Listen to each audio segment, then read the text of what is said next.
Hello friends, मैं मीनाक्षी आप सभी का यूट्यूब चैनल पर स्वागत करती हूँ। फ्रेंड्स, आज के इस वीडियो में ब्लाउज की बैक नेक डिज़ाइन बनाएंगे जिसे मैं बोट नेक में बनाऊंगी। तो यहाँ पर सबसे पहले अस्तर को डबल फोल्ड में रख लेना है। उसके बाद में ब्लाउज की टोटल लंबाई लेना है। तो देख लीजिए, यहाँ पर ब्लाउज की टोटल लंबाई 14 इंच है। 1 इंच प्लस कर 15 इंच ली है। उसके बाद में शोल्डर लेंगे 7.5 इंच और हार्मोल यहाँ पर लेंगे 6.5 इंच। चेस्ट यहाँ पर लेना है 9.5 इंच और 1.5 इंच एक्स्ट्रा मार्जिन के लिए। उसके बाद में कमर यहाँ पर लेंगे 9 इंच और 1.5 इंच एक्स्ट्रा मार्जिन लेकर आपस में ही दोनों पॉइंट को मिलाना है। उसके बाद में देखिए, यहाँ पर जो गोलाई है वो 1.5 इंच की गोलाई लेना है। गले की चौड़ाई लेंगे 4 इंच और गले की लंबाई एक निशान 3.5 इंच पर लगाएंगे, दूसरा निशान 11 इंच पर लगाएंगे। उसके बाद में आगे की तरफ 4 इंच लेते हुए यहाँ पर एक चौकोन बॉक्स को रेडी करेंगे। उसके बाद में बोट नेक की डिज़ाइन को इस तरह से बनाना है। इसका बीच सेंटर निकाल लेना है। बीच सेंटर निकालने के बाद में डिज़ाइन को बनाना है। तो देख लीजिए, इस तरह से मैंने डिज़ाइन को बना लिया है। इसे थोड़ा डार्क कर लेंगे जिससे कि यह डिज़ाइन पेपर पेस्टिंग के ऊपर में दिखना चाहिए। उसके बाद में पीछे के टक्स लेंगे 5 इंच, दोनों ही तरफ से 5 इंच लेना है। और अब हम यहाँ पर अस्तर की कटिंग कर लेते हैं। जैसे हमने इसकी मार्किंग की है सेम आकार में इसकी कटिंग करना है। कटिंग यहाँ पर हो गई है। इसी को रखकर मेन ब्लाउज की यहाँ पर मैंने कटिंग कर ली है। अब हम यहाँ पर ब्लाउज को साइड में रख लेते हैं और इस डिज़ाइन को बनाने के लिए पेपर पेस्टिंग का यूज़ करेंगे। डबल फोल्ड में पेपर पेस्टिंग को रखते हुए सेम डिज़ाइन को यहाँ पर ड्रॉ कर लेंगे। तो डिज़ाइन को यहाँ पर मैंने बना लिया है। उसके बाद में 1 इंच की दूरी पर फिर से सेम लाइन को यहाँ पर ड्रॉ करना है और अब हम यहाँ पर इसकी कटिंग करेंगे। तो कटिंग यहाँ पर आपको सबसे पहले बाहर से कर लेना है। उसके बाद में देखिए फ्रेंड्स, अभी यहाँ पर आपको बीच में से कट नहीं करना है। जब हम सिलाई लगाएंगे तब इसे बीच में से कट करेंगे। तो कटिंग यहाँ पर हो गई है। इस तरह से यह डिज़ाइन बनेगी। सबसे पहले यहाँ पर आपको जो ब्लाउज है उसे यहाँ पर आपको सीधा रख लेना है। उसके बाद में रखेंगे यहाँ पर अस्तर को।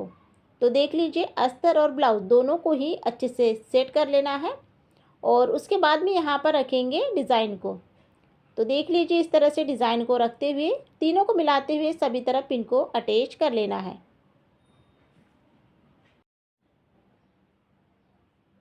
तो देख लीजिए, इस तरह से यहाँ पर मैंने सभी तरफ पिन को लगा लिया है। उसके बाद में अब हम यहाँ पर गले में सिलाई को लगाएंगे। तो देख लीजिए फ्रेंड्स, यहाँ पर गले की जो सिलाई है वो बिल्कुल पेपर पेस्टिंग के बिल्कुल किनारे से यहाँ पर आपको लगाना है। तो इस तरह से जब हम सिलाई को लगाते हैं तो जैसे हमारी डिज़ाइन है उसी आकार में हमारी डिज़ाइन तैयार होगी। तो देख लीजिए, गले की सिलाई कंप्लीट हो गई है। उसके बाद में अब हम यहाँ पर नीचे की कमर पट्टी की सिलाई को भी लगा लेते हैं। दोनों ही सिलाई को मैंने लगा लिया है। उसके बाद में अब हम यहाँ पर गले की कटिंग करेंगे। गले की कटिंग आधा इंच की दूरी पर कर लेना है। कटिंग यहाँ पर हो गई है। सभी तरफ छोटे छोटे कट को यहाँ पर लगाना है। उसके बाद में देख लीजिए, ब्लाउज को ना इस तरह से सीधा करना है। तो देख लीजिए, यहाँ पर मैंने इस तरह से ब्लाउज को सीधा कर लिया है और उसके बाद में इसके जो कॉर्नर है उसे भी अच्छे से आपको बाहर निकालना है। अब हम यहाँ पर गले के ऊपर में सबसे पहले प्रेस सिलाई को लगा लेंगे। तो प्रेस सिलाई भी आपको बिल्कुल किनारे से ही यहाँ पर आपको लगाना है।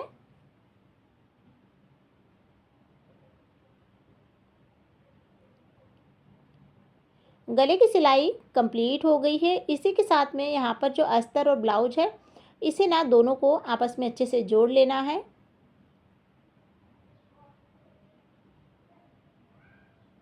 तो देख लीजिए, इस तरह से यहाँ पर आपको बिल्कुल भी खींचना नहीं है और बराबर से आपको अस्तर और ब्लाउज को अच्छे से जोड़ना है। तो इसकी भी यहाँ पर मेरी सिलाई कंप्लीट हो गई है। उसके बाद में अब हम यहाँ पर एक्स्ट्रा कपड़ा है उसकी अच्छे से कटिंग कर लेंगे। तो कटिंग यहाँ पर हो गई है। उसके बाद में देखिए फ्रेंड्स, यहाँ पर हमारे सिंपल से डिज़ाइन को अब हम डेकोरेट करेंगे। उसके लिए यहाँ पर मैंने 2.5 इंच लंबाई चौड़ाई में कपड़ा लिया है जिसकी यहाँ पर इस तरह की डिज़ाइन बनाएंगे। तो देख लीजिए, आपको यहाँ पर जो कपड़ा है चौकोन कपड़ा है उसकी लंबाई चौड़ाई मैंने यहाँ पर 2.5 इंच की रखी है।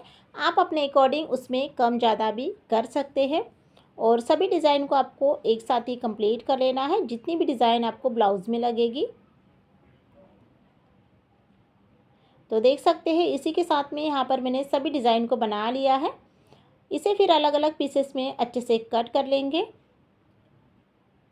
कटिंग हो जाने के बाद में डिज़ाइन को साइड में रख लेते हैं और अब हम यहाँ पर ब्लाउज़ लेंगे। ब्लाउज को इस तरह से फोल्ड कर लेना है और हार्मोल की तरफ में यहाँ पर आपको निशान को लगाना है। अब हम यहाँ पर इस तरह से डिज़ाइन को बनाते जाएंगे। तो आपको जब आस्तीन को लगाने के लिए जितना कपड़ा आधा इंच लगता है उतना यहाँ पर आपको गैप देना है और उसके बाद से फिर इस तरह से डिज़ाइन को यहाँ पर बनाते जाना है। तो देख लीजिए फ्रेंड्स, आपको इस बात का भी ध्यान रखना है डिज़ाइन हमारी एक जैसे ही आना चाहिए। इसके जो गैप है वो भी यहाँ पर कम ज़्यादा नहीं होना चाहिए। तो एक एक डिज़ाइन को रखते जाना है और फिर सिलाई को लगाते जाना है। तो देख सकते हैं यहाँ पर मैंने सभी डिज़ाइन को गले में अटैच कर लिया है। तो यहाँ पर अब हम इस डिज़ाइन को थोड़ा सा डेकोरेट करेंगे। उसके लिए यहाँ पर लेस का यूज़ कर लेना है और अब हम इन डिज़ाइन के ऊपर में लेस को लगा लेंगे।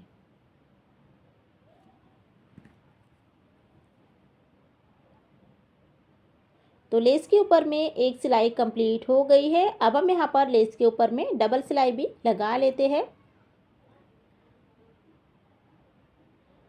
तो देख लीजिए इस तरह से यहाँ पर लेस के ऊपर में डबल सिलाई को भी यहाँ पर मैंने लगा लिया है। लुक वाइज ब्लाउज कुछ इस तरह से दिख रहा है।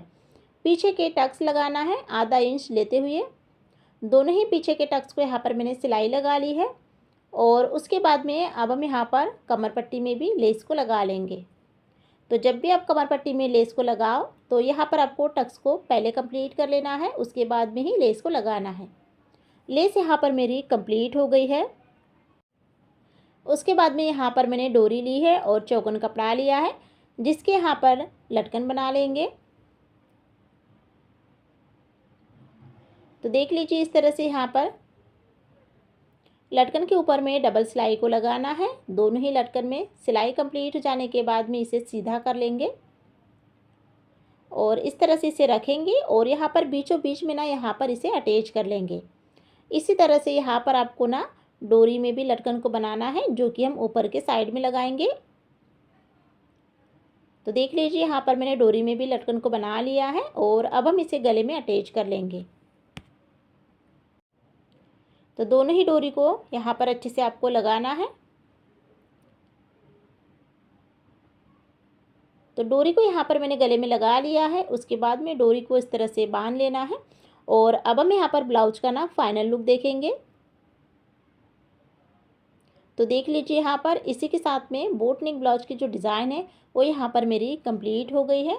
तो फ्रेंड्स, आज की इस वीडियो में मैंने बोट नेक ब्लाउज की डिज़ाइन को बनाना बताया है। तो आप लोगों को मेरा आज का वीडियो कैसा लगा है, मेरे आज की डिज़ाइन कैसी लगी है, तो आप लोग मुझे कमेंट बॉक्स में ज़रूर बताइए। यहाँ पर गले में और नीचे के साइड में मैंने लेस का यूज़ किया है और देख सकते हैं कंप्लीट हो जाने के बाद में ब्लाउज का लुक कुछ इस तरह से दिख रहा है।